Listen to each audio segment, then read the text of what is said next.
perintah sholat. Di sini terdapat dalam surat Al-Hajj ayat 78. Ada anak ibu yang bisa membacakan suratnya? Ada nama.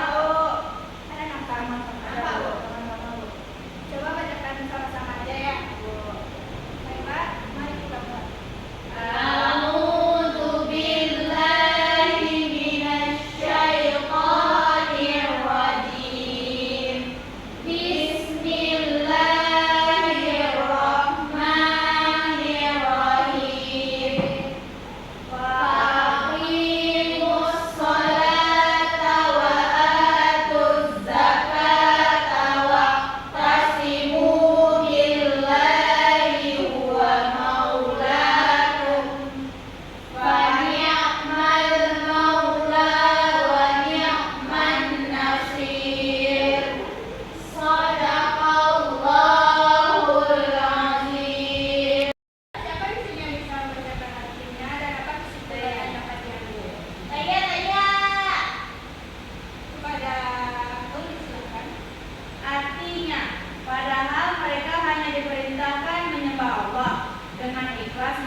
Semata-mata karena menjalankan agama dan juga akan melaksanakan sholat dan memenuhi zakat.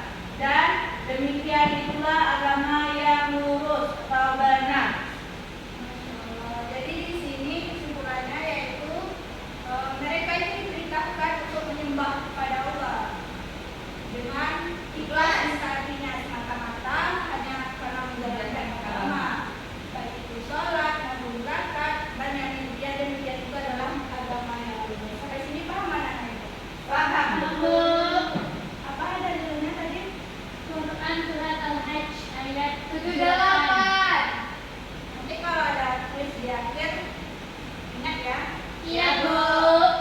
Selanjutnya kita masuk kepada syarat wajib sholat. Apakah ada anak ibu sini yang tahu apa itu syarat wajib? Islam. Tidak balik. Tidak gila Bu. Jadi yang pertama yaitu beragama Islam, baik itu laki-laki maupun perempuan. Yang kedua yaitu telah memasuki akhir balik. Dan orang yang belum balik apakah sudah boleh sholat? Boleh. Tapi tidak wajib Bu.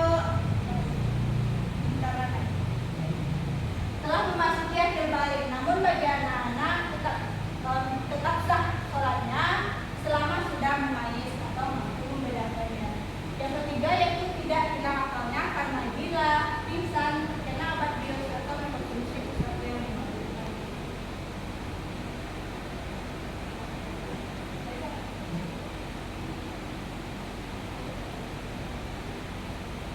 Selanjutnya kita masuk kepada syarat sah sholat. Yang pertama yaitu beragama Islam, baik laki-laki maupun perempuan. Yang kedua yaitu mumayyiz. Yang ketiga tidak hilang akalnya. Yang keempat masuk waktu sholat. Dan yang kelima suci dari hadas kecil dan besar. Yang keenam suci dari najis dan seterusnya. Sampai sini paham anak ibu? Paham Bu. Paham Bu. Selanjutnya kita masuk kepada hal-hal yang membatalkan sholat. Di sini ada anak ibu yang batal sholatnya karena pernah melakukan kentut atau apa gitu. Nah, itu kenapa? Nah, kentut Bu, kentut. Selain kentut, tidur atau ketiduran. Habis tertawa Bu, ketawa kelihatan giginya. Yang pertama yaitu hal-hal yang membatalkan sholat di sini datanya hadas kecil maupun besar di tengah-tengah sholat. Seperti apa contohnya hadas? Berkencing dia pasal sholat Bu. Berkencing. Dipirit dia Bu. Yang kedua, menempelnya najis yang tidak dimaafkan pada badan, pakaian dan tempat sholat kecuali langsung disingkirkan. Apa contohnya itu? Cica. Ya, cica Bu. Dibahaskan Bu. Jadi membatalkan sholat kita kan ya? Iya Bu.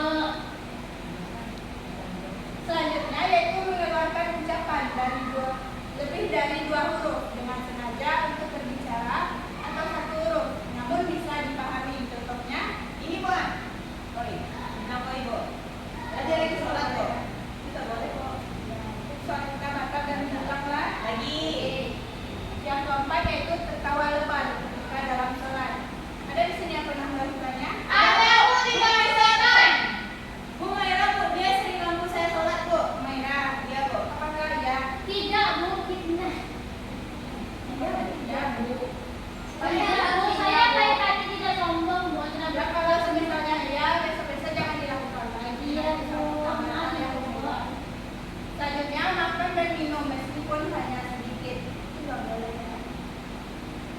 Tapi katanya ada yang boleh kalau kita makan terus nanti kumpul-kumpul.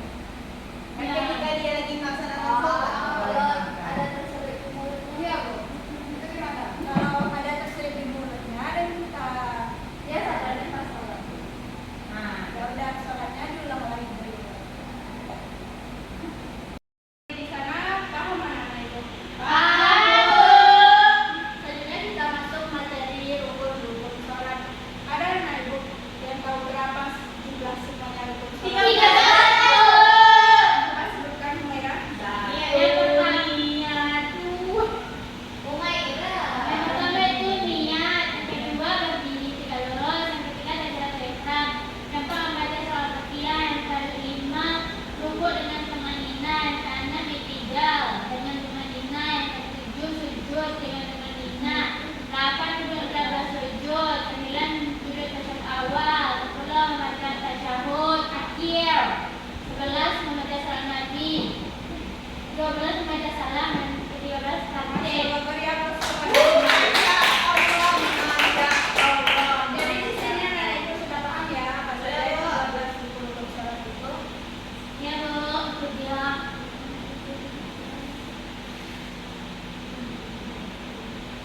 Jadi di sini kita sejenak bernyanyi ya sambil menghafalkan rukun sholat yang 13 tadi.